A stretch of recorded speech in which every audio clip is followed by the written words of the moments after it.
একটি রাজনৈতিক দল আমাদের খুব সমালোচনা করছে এবং নানা ধরনের কর্মকাণ্ডের করে আমাদেরকে বিভিন্নভাবে সমালোচনা করে যাচ্ছে।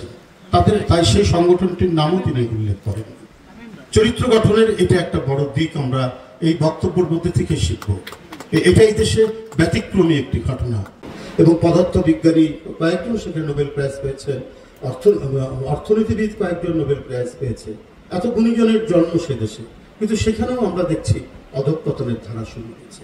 কিন্তু আমরা আত্মবিশ্বাসে বলিয়ান হচ্ছি যে আমরা আমাদের যে নেতৃত্ব, যিনি নেতৃত্ব দিচ্ছেন এবং দিয়ে আসছেন, এবং অনেকে নানা বিষয়ে নানা দিক থেকে সমালোচনা করার পরও সেটাকে তিনি অত্যন্ত সংযত ভাষায় সেটার উত্তর দিয়ে তিনি তার রাজনীতিকে এগিয়ে নিয়ে যাচ্ছেন।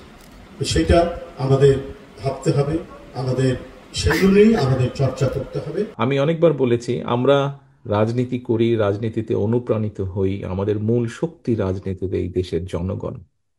কাজে আমাদের অনুপ্রেরণা যদি হয়ে থাকে সেটি হচ্ছে বাংলাদেশের জনগণ হচ্ছে আমাদের অনুপ্রেরণা।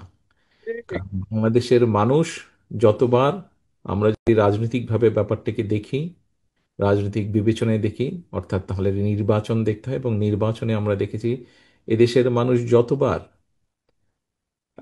সুযোগ পেয়েছে স্বাধীনভাবে ভোট দেবার, তারা বিএনপির পক্ষেই রায় দিয়েছে। কাজে এটাই প্রমাণ করে যে এই বাংলাদেশের মানুষই হচ্ছে বিএনপির আস্থার প্রতীক বা পরিপূরক একজন আরেকজনের। আমাদের ভারপ্রাপ্ত চেয়ারম্যান সাহেব দেখভাল করে আসছে, ঠিক সেই হিসাবে আমাদের মোতালেব আকরাম ভাইকেও বিগত দিনে তার সেই অসুস্থতার জন্য দেখভাল করে আসছে।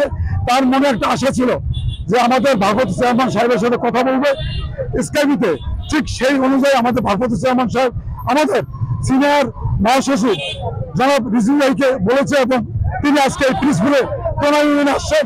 আমাদের এই পিসফুলের সমস্ত এই যে বিএনপি সহ অঙ্গ সংগঠনের তথা যারা বিএনপি করে সবাই একটা আজকে ঈদের উৎসব এবং আমেজ বিরাজ করতেছে।